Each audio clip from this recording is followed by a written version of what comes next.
Welcome to Panel Plug. This is our very first recap video. We hope you enjoy it. Don't forget to like and subscribe. Now, let's get into the thick of it. A new expedition team arrives at the edge of the cold, unexplored northern region of South Korea. The air is thick with tension. One member, a young man, glanced around nervously, new to this kind of mission, and an old man approached him holding 2 steaming cups of coffee. Accepting the coffee, the young man says he's been in dungeons, but never anything like this, said the younger man. The old man warns him this is different. He needs to mentally prepare himself. The younger man hopes the team leader's status might mean protection. After all, he's from the famed Martial Lee clan, allegedly even the patriarch's brother. But that illusion quickly breaks. He's an illegitimate son, banished for his weakness, said by a random background character. By the way, a disgrace to the clan, said nobody background character.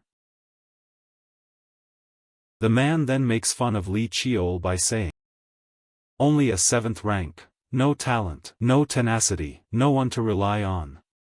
If asked me, the person saying this is worse than him, but what do I know? Lee Cheol is then approached by 2 members of the elite Shadow Sword Squad. One of them says to Lee Cheol, "We're ready to move out, expedition leader." Lee Cheol glanced at the man briefly before complying, saying, "All right." The Shadow Sword Squad assigned to protect him, but he thinks to himself, something feels wrong. Something's off. The mission doesn't sit right with me. It flashes back to Lee Cheol's days when Lee Cheol was younger, to a time when he once held hope. Back when he was chosen by the highest ranked weapon at the clan's steel selection ritual, he thought it meant he could rise, be recognized, make something of himself. One day a doctor discovered a rare defect in Cheol's X-ray results. His mana paths were twisted, useless for magic, unstable for martial arts. The doctor said reaching the 9th rank would be a miracle. Despite that, he reached the 7th rank at 25. At 30, he was exiled from the clan. If not for his oldest brother, he wouldn't have left alive. He's been on the run for 10 years. 10 years of solitude. Meanwhile, the world had descended into chaos. The unexplored region spread. Monster invasions grow more violent. Cities fell. Clans collapsed. Then, suddenly a newspaper hits him in the face and he reads the headline. Cord Saint Lee Tae-shin passes away. His father, the patriarch of the Martial Lee clan, the pinnacle of martial arts, had passed away. Moments later, the Shadow Sword Squad approached him and Lee Cheol asked how they found him. They ignored his question.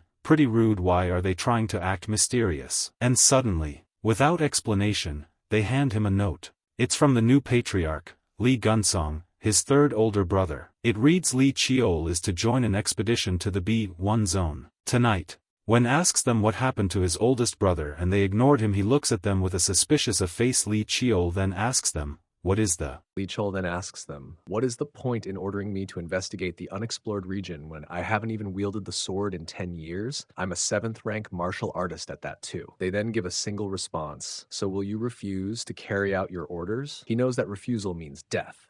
Lee Cheol reluctantly complies with them. It cuts back to the present. The expedition team goes further into the unexplored region. The young man is startled as he sees an abandoned building, wondering why it's all the way out here. It looks too pristine, too well preserved. As the group moves forward, someone screams. Lying before them are human skeletons and the corpse of an ancient monster, massive and grotesque. Then the Shadow Sword Squad member comes, his eyes bright with excitement. The member suddenly declares they have found what they were looking for. He then tells the other members to begin. They run towards the unsuspecting young man of the expedition team, slashing his head first. Then the trap is revealed. It seems like Lee Cheol's suspicions were right. Lee Cheol and the old man are both frozen with fear. The old man shouted and demanded to know what they were doing.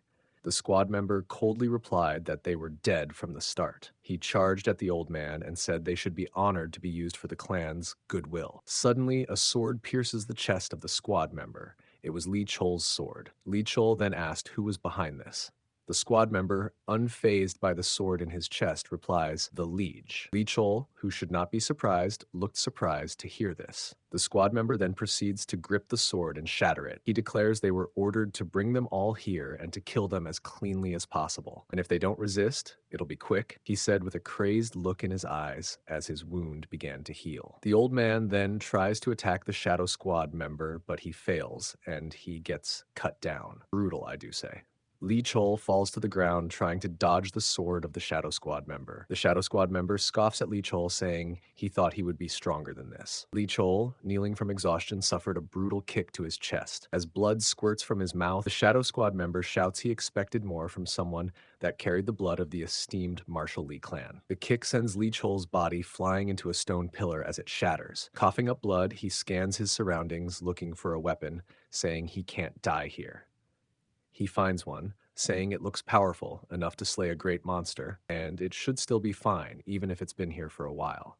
He picks up the sword, but he realizes it's evaporating into thin air. He asked why. The Shadow Squad member walks towards him, saying he didn't imagine that someone of the Lee clan could be so damn pathetic. He then declares to send Lee Chol off as a member of the Lee clan at least, cutting Lee Chol in the back. Lee Chol sorrowfully says the heavens are so cruel. Unbeknownst to him, the dissolving sword released a dark energy that began to wrap around him. In his final moments, he wished for another chance at life, vowing to change everything if given the opportunity. Suddenly, he heard a familiar voice. You can hear a faint voice in the background saying, "Is this Yujung's child?" And a doctor explaining that Yujung, Lee Chol's mother, was already dead when they found her. Lee Chol opens his eyes and sees two figures in front of him. Lee Chol recognizes one of them as his father, Lee Taishin, the patriarch of the Lee clan. But he's already gone, Lee Chol says to himself. He raises his hands and sees the hands of a baby. It dawned on him he was in the body of a baby. He wondered if this was the afterlife or a flashback. His father looks at him and says Young would be a good childhood name for him. And he also tells the butler to assign him a maid like the other children, as well as Shadow Squad members as guards, and have him attend the steel selection. Butler Choi says, isn't he too young? And Lee Taishin says, it shouldn't matter, with a stern look on his face. Then they both left young Lee Chol in the room on his own. Lee Chol lets out a sigh of relief. Now he's relaxed, saying his father's pressure is still the same. Noting that this all feels too real to be a flashback, realizing that he actually regressed to the past. It skips to a few months later to the steel selection ritual, where the children of the clan are chosen by weapons, and the weapons in turn reveal their destiny. Lee Chol remembers it all. His father was chosen by dozens of blades. He rose to become the greatest swordsman of his generation. Now, in this life, it's his turn. Lee Young's handmaid, Moon Gawa, enters and compliments him on how well he's dressed, also how well he's behaving, not crying even though he's in an unfamiliar environment, and she has faith he'll get a good result in the ritual. To Lee Young, she was like a mother, the only person who stayed by his side when the clan cast him out. She cried for his loneliness when no one else would. But in his previous life, she was expelled by his third oldest brother. In this life, he vows he will protect her, no matter the cost, giving her a warm embrace. Very cute. They leave with a group of handmaids, the head butler and the patriarch, to the steel selection ritual. And so the clan gathers in the arena for the ritual. We're excited and ready to watch the ritual. The matriarch Bak Hwayeon casts a cold glance. The minister, Lee Tae-hong. The first child, Lee Myung-jung. The third, Lee Gun-sung, patriarch in the life Chol left behind. They all look on, thinking if that's the illegitimate child that was brought in. The old notes that he's quite young and that none of them had stood in the ritual at that age. Gun-sung scoffs at his presence. But he is intrigued by him, saying he is an outsider, an illegitimate son. Where did he even come from? And so the patriarch raises his hands and the ritual begins. The patriarch says to bring forward Li Hua, the eighth child. He cuts her finger, dripping blood, and she starts to cry. The air shifts as the relic rank ivory sword, a legendary weapon untouched for generations, responds. A flash of light, a miracle. The ivory sword chooses Li Hua. Gasps ripple through the gathering. Another gifted child, another prodigy, applause, admiration, and pride. The patriarch lifts the sword with magic and hands it to Li Hua, saying the sword now belongs to her now. Li Hua's mother, the matriarch, is congratulated by the people of the clan. With a proud look, she thanks them. But now it's Young's turn. Whispers spread like wildfire, murmuring voices saying, "That's him, right? The illegitimate child from outside? How could a bastard even be allowed to take part? Li Young hears every word, but he doesn't flinch. The ritual begins and the patriarch cuts Li Young's finger, but Li Young has no reaction. The patriarch expresses that he's proud of Li Young while patting his head. As Young's blood dripped onto the stone, a bright light emerged. He remembers the past life clearly. He once stood here, and back then the weapon that chose him was the clear echo, a heaven-rank sword. Right? The illegitimate one? The murmurs ripple through the clan's elite like venom through veins. How could a bastard child be allowed to partake in something as sacred as this? Taehong notices that the matriarch is in a rather foul mood, but it is to be expected, after all, given the sudden appearance of Tae-shin's hidden son Young. A pitiful fate awaits him, he mutters. In this clan, being born out of line is a curse in itself. Lee Choljung, the clan's head elder, a senile old man, steps forward, a purist, cold and unreadable. Even Taehong admits he can't read him and he needs to stay on his toes around him. Choljung asked if he's the one the patriarch brought in. Taehong confirmed, yes. The Shadow Sword Squad found him. Choljung expresses that he doesn't understand. Why would the patriarch allow a bastard child to participate in the sacred selection? Commenting on how Taehong had experienced something similar. How you, another illegitimate child, failed to be chosen by a single weapon, leaving Taehong visibly agitated. Taehong, growing tired of the blatant disrespect, getting ready to confront Choljung, when suddenly a bright light shines from the ritual stone, both in disbelief of what is taking place in front of their eyes. Choljung mutters, how is this possible? While Taehong is filled with excitement, even though he's seeing it with his own two eyes, it still bewilders him. Fate has no interest in their rules. Gasps echo as blades stir, sparks of mana, tremors in the air. A wave of disbelief sweeps over the crowd. Weapons, relics, masterworks, and even divine-grade arms begin to resonate. The sanguine spirit spear, the iron-welded blade, the divine sword Mahu. Even the responsive dragon, a divine crossbow, all respond to him. Even weapons that already have owners, all headed towards Li Young anime. It defies every law the clan believed in. Myeongjong in disbelief asks, can you believe this? Could our youngest sibling really possess that much talent? The clan law is clear. Every weapon that chooses a candidate belongs to them. But this is unprecedented. But the situation is not so simple. Tae-shin then asks for suggestions on how they should move forward. Taehong steps forward and suggests even if it's the law of our clan, bestowing all these weapons unto him goes against the meaning behind the steel selection ritual. IT is a ritual that must continue on for generations. How about we allow him to choose a single armament himself? The patriarch then places all the weapons in front of Li Young, tell him to pick the one he'd like. Before him stand artifacts of myth. The holy spear, forged from the body of a saint's white whale, remains. Fresh, the dragon-slaying sword. Valheim, the staff of the world tree. The celestial sword. The sword said to have been forged at the hour when the sun, the moon, and the stars were all aligned. And among them, a blade shrouded in mystery. Black Twilight. Dust-covered and veiled in mystery, Black Twilight was discovered by the clan's founder in the unexplored lands. No one has ever awakened it. No one has even understood its power. Yet there it stands among heaven-level weapons, its origins respected, if not feared. Not a single one of Li Young's ancestors had been chosen by it. And now this child, a newborn with no place in the clan, reaches for it. Gasps again. Whispers of fate. Li Young has chosen Black Twilight. The ritual ends. Tae-shin wonders if Li Young's choice was merely the whims of a child or something of more importance. Tae-shin holds both Li Young and the Black Twilight. And he raises the Black Twilight, wondering whether this is another will of the skies with pride. He raises the sword and announced that Li Young had chooses the Black Twilight. The ritual ends.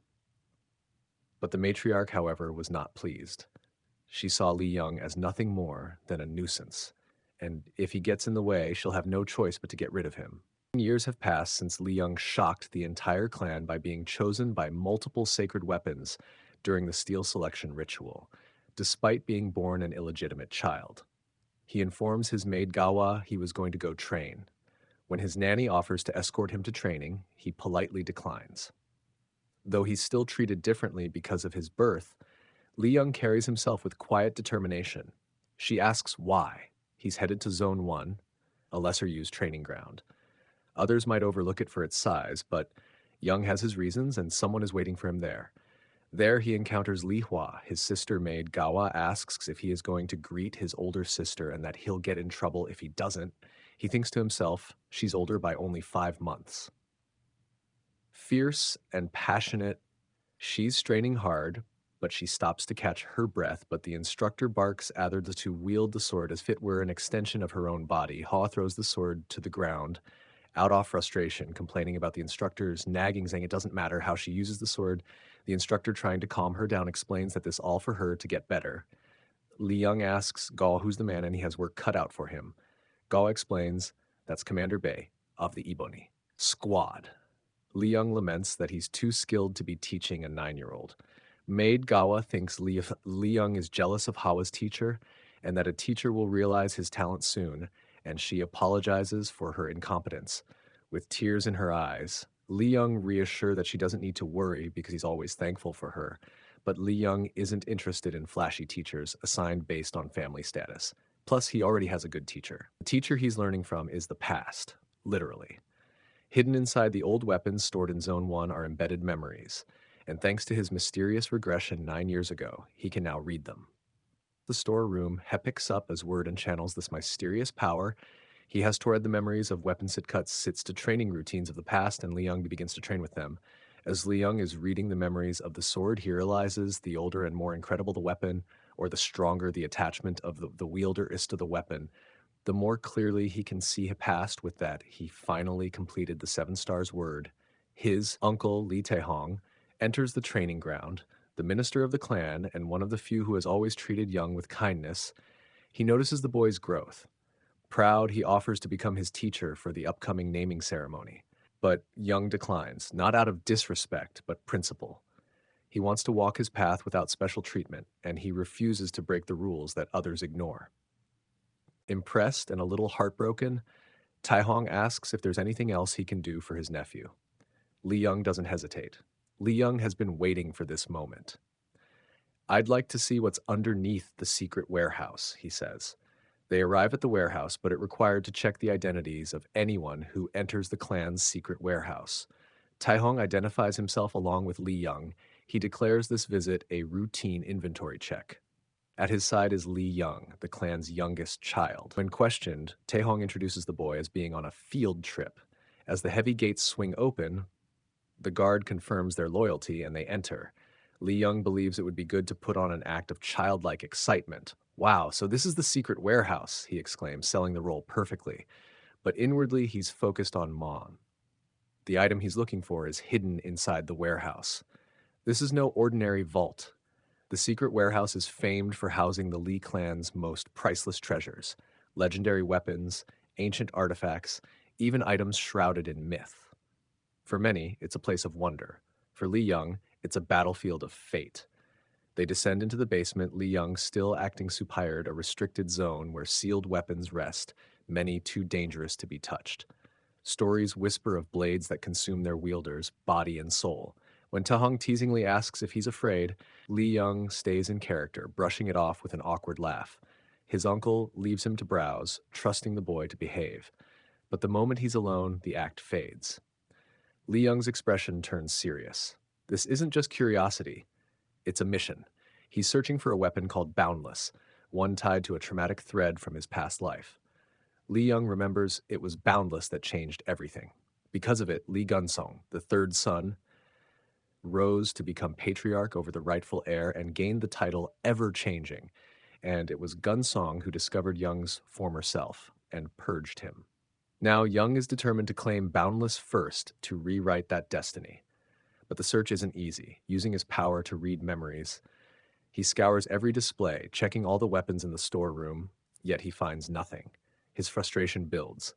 Then, on a table, he notices a rusted dagger, so corroded it hardly seems worth a glance, wondering how the rust got so bad. He accidentally knocks it off the table, and yet the moment he reaches to pick it up, something shifts. Reality itself changes. Suddenly, Li Young finds himself standing in a strange, vivid world. He wonders where he is. He comes to realize it's a memory of the dagger, but it feels like he's not merely watching a memory, but living inside it. The clarity is overwhelming. The sky cracks open, and from it descends a monstrous force, an overwhelming presence that nature itself would fear. A primal beast from a forgotten era. An apocalypse-ranked panic grips Li Young. He feels a sense of danger like he's going to die as his legs begin to shake. There is no way he can fight this. Li Young says to himself, he has to escape. But Li Young's legs give out and he falls to the floor. But before he can move, someone appears behind him. Silent. Powerful. Li Young didn't even notice the man standing right behind him. The mysterious man dashes towards the monster. With a single sword strike, he cuts the monster in half, leaving Li Young shocked. The technique is called Split Demon. It's impossibly strong. To destroy something so colossal with one blow, it defies reason. As the dust settles, the swordsman turns to Li Young and speaks. Who are you? Li Young wonders how he can see him, and he asks Li Young, why are you here? Before Young can answer, the man raises his blade. This is an act of mercy. I will send you away painlessly. Fear surges through Li Young as the blade comes towards him as everything fades. He wakes back in the warehouse, heart racing, and the dagger falls to the ground as Li Young loosens, feeling the weight of his pressure as if the mysterious swordsman had truly stood before Li Young and truly faced death. Li Young cuts his hands and declares, one thing is now certain, he will become the master of then 1,000 soldiers. Li Young declares that he has finally found it. Boundless. 1 year later, Li Young, now 10 years old, Young, is approached by maid Gawa. She comes running to him with a letter in the middle of training mana techniques and swordsmanship. Together with his aunt, maid Gawa hands Young a letter. It was a summons. It was an official order that Young was to attend the naming ceremony, a major family event. In a fit of rage, Gyeonga screams, a naming ceremony. Li Young asks what's wrong. She tells him that she just began getting the hang of the technique, begging him to just not go. He reassured his aunt that their work would continue. He'd keep training and researching, even through the chaos of new responsibilities. At the training hall, things quickly escalated. Yol was thrown into a brutal magic resistance drill, a big tube along with his sister Li Hua, meant to test and strengthen their body, normally unthinkable for a child. But Yol withstood every blow, calmly using his advanced mana control. His instructor, once doubtful due to Young's status as an illegitimate child, was shocked and humbled by the boy's talent. Even among the elite, Young was already exceptional. The trainer noted that Young was even testing his own abilities and comparing himself with his sister, so it would push them to raise the difficulty. The trainer is shocked that a 10-year-old illegitimate child can possess such immense talent and vows to teach Li Young to the best of his abilities. Now, done with the mana resistance training, Young thinks to himself how insane Household is throwing a kid into a device that constantly activates magic in order to grow resistance against magic attacks. But there was one thing he didn't expect to see. The trainer apologized to him for underestimating and discriminating against him because he was an illegitimate child. Li Young, not worrying too much about that, says it's time for rest when suddenly he's sneak attacked by his sister Li Hua, the 8th child of the main family and Yol's older half-sister, confronts him with resentment, saying they need to talk. Young catches her hand and asks her, what are you trying to do? What is wrong with these characters, bro? She was frustrated, tired, and angry. Despite her relentless training, Young was effortlessly surpassing her. Li Hua tried to attack him, telling him not to ignore her when she's speaking because she's a year older, but he didn't flinch and grabs her by the collar and tells her, if you want to whine and cry, go do it in your mom's arms. Li Hua tells him she's always compared to him. She can't even get to rest or eat snacks anymore. She says it's not fair. She can't even sleep at night. I don't get to have snacks. She's always training, but Young was just born talented, saying she didn't want to, but she holds her tongue. Li Young responds to her, it must be real convenient to just blame others all the time. I'm a bastard child, like you said, so I don't get to. You resent me? Then surpass me. That's how this family works. Li Hua was furious. She vowed to defeat him at the naming ceremony and force him to apologize. Young didn't back down. I'll be looking forward to it. He says, meanwhile, Lady Baek Hwayeon, Li Hua's mother and one of the most powerful figures in the clan, paid her daughter a private visit. While Hawa was training, I heard how you lost, she said coldly, And she tells Li Hawa she's disappointed she lost to an illegitimate child and she doesn't even want to lecture her anymore. Li Hua tried to explain. She told her mother, but her mother didn't want excuses. She wanted domination. She says, "You are a legitimate child.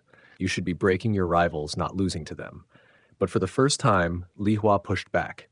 "I'm not doing this because of your lectures. I'm training because I want to win. I'll beat him because I choose to." Her mother didn't accept that. You were motivated by him? A bastard child? To her, Young was beneath them. She tells Hawa, "You are a legitimate child of the Li clan. You and he have fundamentally different standings." Motivation wasn't enough. Victory was the only acceptable outcome. She handed Hawa a vial. She said, "This is dreamlike trance, a lethal poison. If you cannot surpass him, then trample him." Because in the martial Li clan, that is the only way. Young shocks made Gawa with his unbelievable progress. Despite starting as an underestimated illegitimate child, his report card is flawless, rank 1 in every field. Even his nanny is speechless, thinking she hasn't done much for him. But he tells her not to say that because he's achieved this much already. Incoming Young's aunt Gyeongha barging into the room, telling him it's time for training. Young tells her with annoyed look that he just finished training. His aunt lies and says mana training helps with fatigue. Young, completely annoyed, now says he's never heard of such a method. His aunt then whispers to herself that it's probably true. Young tells her, well, it's fine because he had something to show her anyway. He revealed to her something that leaves her completely shocked. He has attained his first star, Mana Star, an achievement typically requiring 3 stages: Iron Body, Qigong, and Extraordinary Ability. But his aunt's mana arts are different, letting her show power even in the first stage by dividing progress into star levels. Even if it's the same first stage, you can do different things and show more abilities. That's why her mana arts are divided into the stages of stars. His aunt then checks his mana herself to confirm whether or not he's telling the truth. And Gyeongga confirms, yes, it's definitely 1 star. Mommy, Aunt Gyeongga initially thought it would take him another year to each the first star, but to her surprise, it was way sooner than that. He says he learned how to use them while getting lessons, but just thinking back on his training made Young shiver. But it wasn't all smooth sailing. Young failed at mana control and mana balance, and his mana paths were almost shattered. Despite the steep learning curve, Young has managed to grasp how to control mana paths, even if the training nearly destroyed his mana balance. Still, he learns. He should have just left it alone. The body itself is a vessel for mana, and it flows naturally like water. Now, Gyeongga's feeling confident she can do it too. Although it might take a long time to achieve, she then hugs Young as hard as she can, almost cracking his ribs. Wish that was me, low-key. Gyeongga tells him the next step now is to attain the 2nd star. Young asks if we are already moving to 2 stars. Gyeongga tells him that what he achieved is 1 star, but as he knows, it's fundamentally different from the traditional first stage. She then asks Young what he thinks he's best at. Thinks to himself the sword? But before he can even finish his sentence, she stops him and says, "I don't think so." Young then tells Gyeongga that she's never seen him in swordsmanship training, though. Gyeongga tells him that she has seen him a few times when she was bored. Gyeongga believes his true strength isn't swordsmanship, it's his talent for mana arts, which leaves Lee Young shocked. She tells him that his talent for mana arts was like nothing she's ever seen before, to the point where everything else dims in comparison. Nobody else was able to follow her teachings in the past, but Young's on another level. Young thinks back to his past life when he was ridiculed for the same talent he's being praised for now. That's why she's confident that 2 stars won't be difficult for him to obtain. And if he can succeed at attaining 2 stars, the upcoming naming ceremony won't be a challenge for him. Now let the real training begin. Gyeongha says to Young from now onwards she'll teach him proper techniques, so he has to focus. Young sees an item beside his aunt. He asks her, "What is that beside you?" But before she even responds, she throws an object at him and replays with an excited look on her face, "They're marbles."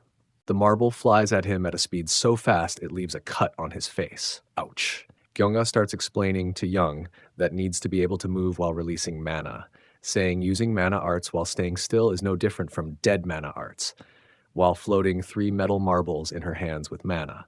Gyeongga then asks Young, "Shall we begin?" with a terrifying look on her face. Later in the day, at a different training ground where a new mentor is introducing himself to Young and Hwa, he says to them, "I am Blood Tiger Squad leader Lee Jongkwan." He announces that he'll teach them the secret techniques of the martial Li clan. He tells Hua and Young that he wants them to choose the weapon they are most proficient in to train with. He tells them they have 1 minute they both run of to get the weapons, but Young notices that Hua is staring. He turns around and asks her, "What are you staring at?" She's shocked, he noticed, and frantically says, "Who's starring? I have nothing to say." Then Hua notices that Young was looking for a weapon and asks him if he uses a sword, but he tells her no. Then he picks up every weapon and begins to walk to the trainer, leaving Hua in awe.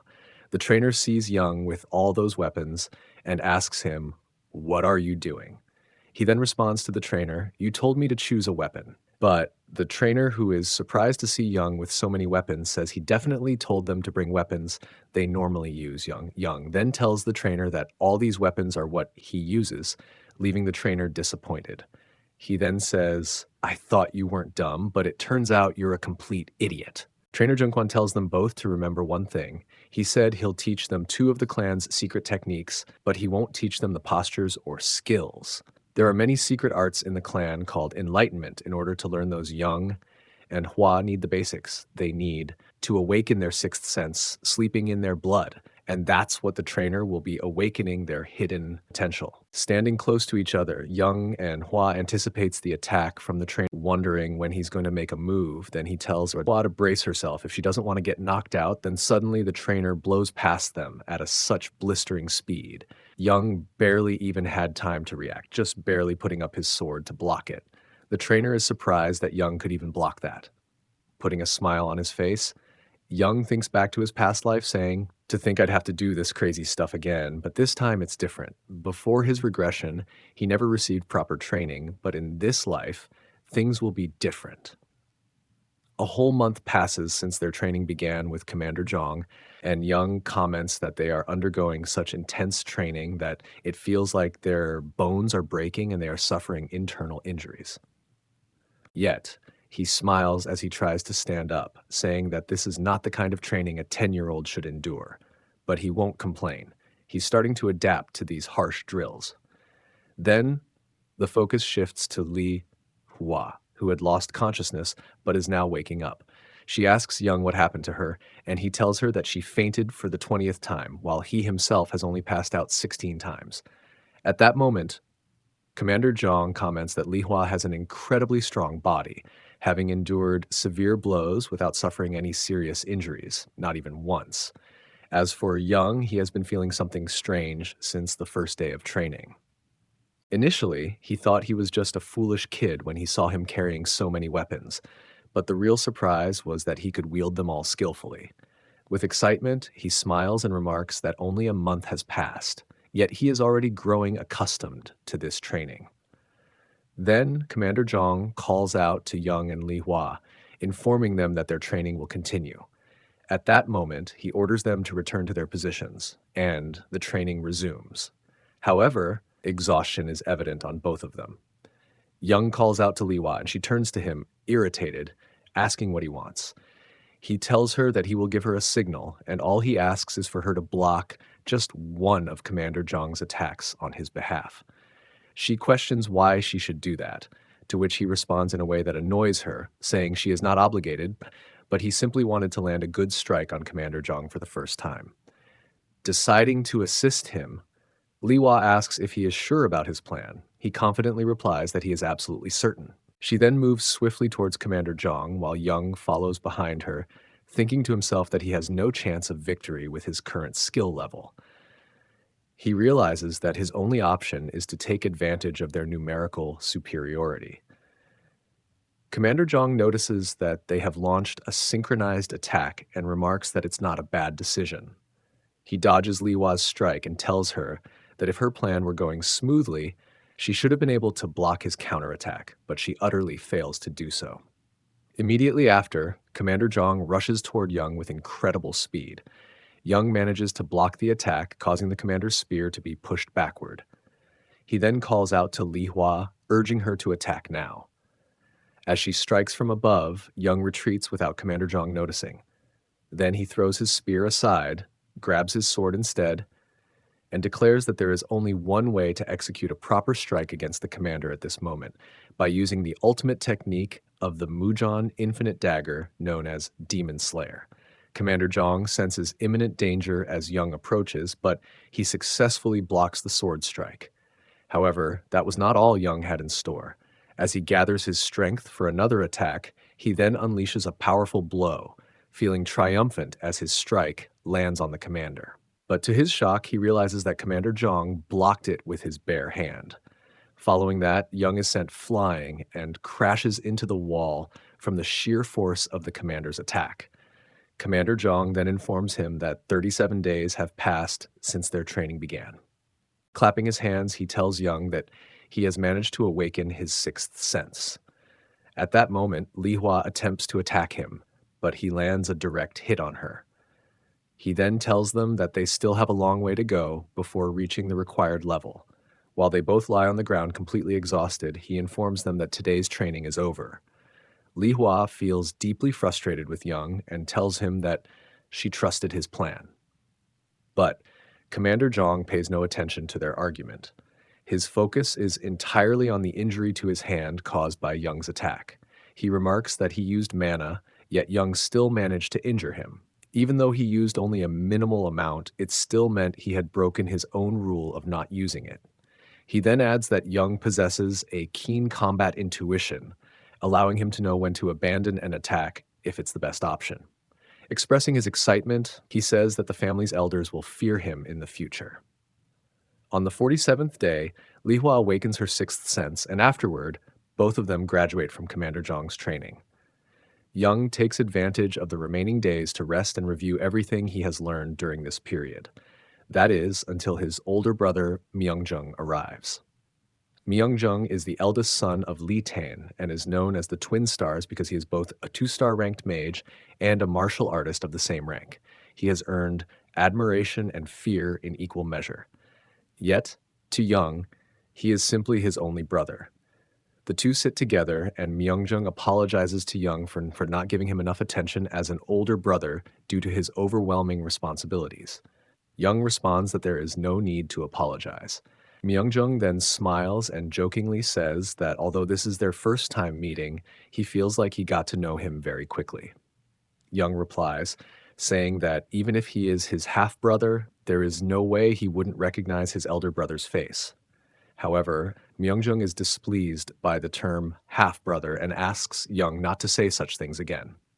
He insists that although they have different mothers, he sees no difference between him and his other siblings from the same mother. He then reflects to himself that Young has yet to attend his naming ceremony, but seems to be overly harsh on himself. At that moment, Young apologizes and promises not to say it again. Myungjung responds that there is no need to be so formal. After all, he is his brother. Young smiles at him, thinking to himself that his brother had always been kind to him since childhood. Then, Myungjung takes something out of his pocket and tells Young that it is a gift for their first meeting. He explains that he acquired it while at the France University of Mages. He believes Young will benefit more from it, as it is a miraculous medicinal elixir known as Ruler's Wine. Young is overjoyed with the gift and exclaims that only 500 milliliters of this elixir are produced annually at the France University of Mages. He then thanks his brother warmly, but Myungjung senses something strange. He tells Young that he seems a little different, prompting Young to ask what he means. Myungjung laughs and says that all the siblings he has met so far have viewed him as a rival, but he is glad that Young is different, though it's something he isn't used to. However, Young surprises him by saying that what he just said is not true. He adds that as long as he is a member of the Li family, he must be seen as a competitor. Then, with a cheerful smile, he tells Myungjung not to think of him as his sweet little brother, as no one knows how he will grow. He may even become his greatest rival someday. He hopes to be a worthy opponent for him. Myungjung bursts into hearty laughter, then approaches Young and places a hand on his head, saying that he looks forward to the day Young becomes his strongest rival. Young gazes at him happily, thinking to himself that his older brother had always cared for him the most, and for that reason, this time, he would make sure to protect him. A few days later, The time finally arrives for the second trial of the Li family, the naming ceremony. Young and Li Hua head to the Blue and Red Island, a place where the color of the land shifts according to the amount of mana in the atmosphere. This island has been the site of the Li family's naming ceremony for generations. The guard accompanying Young and Li Hua informs them that he will explain all the details they need to know about the naming ceremony. He emphasizes that they must live on the island for 3 weeks to prove their abilities. He then hands them devices, explaining that they must wear them at all times so that their locations on the island can always be tracked. He instructs them to keep the devices on at all times, then adds that the test chamber will open 2 days after the 3-week period ends. After that, he drops them off on the island, wishing them good luck before leaving. Shortly after, Li Hua calls out to Young, saying she wants to tell him something. He responds that she has finally made up her mind, but she looks confused as she hasn't said anything yet. He tells her that he knows she has been trying to tell him something since they were training together. Li Hua becomes extremely flustered and asks how he knew. Young gives her a strange look, wondering to himself how he could possibly not have noticed something so obvious. He then urges her to say whatever she wants, assuring her that he will at least listen. Li Hua places her hand in her pocket but hesitates, prompting Young to ask what's wrong. She then pulls out a small bottle and tells him that what's inside is poison. She explains that it is only effective on children under the age of 15 and evaporates if exposed to air for more than 5 minutes. She also mentions that the poison causes long-term damage to a person's mana pathways. Young immediately asks who gave her this poison, but she simply replies that she obviously won't tell him, then throws the bottle onto the ground. She then tells him that there is no longer any evidence of anything, and that she will face him fairly and honorably without resorting to using such poison. Young is shocked by her words, but she continues, saying that she wants him to take the test seriously. Young smirks at her in defiance, assuring her that even if she hadn't said that, he would still give his all in the test. Li Hua then picks up her bag and asks if he has all the tools he needs. She stresses the importance of heading to the center of the island once he gets used to its terrain, as she has heard that place is extremely dangerous. Young responds indifferently, assuring her that he is aware of that, then asks if she's worried about him. She scoffs, saying that there's no way she'd be worried about him, and that the only thing she fears is that he might die before settling things between them. Then suddenly they hear a loud sound that makes them uneasy. Li Hua repeats her words, urging Young not to die no matter what happens, then walks ahead of him. Young watches her as she leaves and recalls telling her before that the place he was heading to was not merely the outskirts of the island.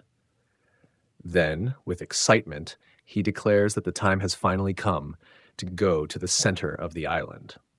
Meanwhile, the family elders observe them from a distance, commenting that Li Hua has performed exceptionally well, just as they expected. They note that she has already completed the required monster hunts. They also remark that despite this being her first real combat test, she has slain a large number of creatures. One of the elders then states that nothing less was expected of her and that there is no possibility that she is unqualified. He then asks the elderly commander Zhang how long it took Li Hua to awaken her sixth sense. Commander Zhang replies that she achieved it in just 57 days. The elder responds that this was unexpected, as she was supposed to need a full 2 months to complete the awakening process. However, he silently acknowledges that she possesses extraordinary talent, but also that someone had helped her develop at a much faster pace. That person was none other than Young, the 9th son. The elder then asks about Young's current situation. Commander Zhang replies that Young appears to be searching for a place to set up a hiding spot. This angers the family elders, who believe that he has chosen to run away like a coward. They question how someone from the Li family's bloodline could act so disgracefully. Myungjung interrupts them, explaining that trying to find a hiding spot in such a dangerous place is a strategic move, not something to be condemned. However, the family elders scoff at him, stating that while his words are correct, it seems they have set their expectations too high because of Li Hua's performance. The elder then comments that being an ordinary person within the Lee family is the greatest sin. They continue mocking Young, saying that he is merely doing things that anyone could accomplish, something unworthy of a member of the Lee family. This enrages Myung-jung. He retorts indignantly, questioning when his family became so heartless as to scorn a child merely because of his origins. At the same time, he appears puzzled, as he cannot understand why Young is heading toward the center of the island. He then realizes that he is not the only one unaware of Young's intentions. Even his Uncle Hong seems nervous about it. The scene shifts back to Young, who finally finds a suitable location for himself. He burns some natural herbs to ward off insects and reptiles, then seals the entrance with tree leaves. The family elders acknowledge his exceptional stealth skills, but the elder is left in shock by what Young does next. He removes the tracking device from his wrist, places it on the ground, and covers it with some herbs to hide it completely. Commander Jong laughs, remarking that no one can predict what Young will do next. Meanwhile, Young tells himself that there is no reason to let them track his movements. He then adds that he can now use the Mujan Infinite Dagger however he pleases. Since he is currently on the island, he must gather as much as possible. With that thought, he eagerly sets off. After collecting a large amount of herbs and cooking them, he grumbles in frustration, saying that wild herbs are the worst thing ever. He notes that anyone looking at them would assume they were nothing more than water infused with a magical herb. As he stares at his meal, he recalls memories of his past life when he didn't have enough money to afford even a cheap elixir. This had forced him to follow herb collectors and pharmacists searching for magical herbs. He remembers the words of his aunt, Lee Kyong, who told him that the island was filled with magic and that he should seize this opportunity to enhance his power through magical techniques. She explained that preparing a soup from magical herbs would amplify his magical abilities, which is why he decided to try it himself. After finishing the entire bowl of soup, he feels as if he is about to die from its awful taste, but he declares that this is only the beginning of the battle.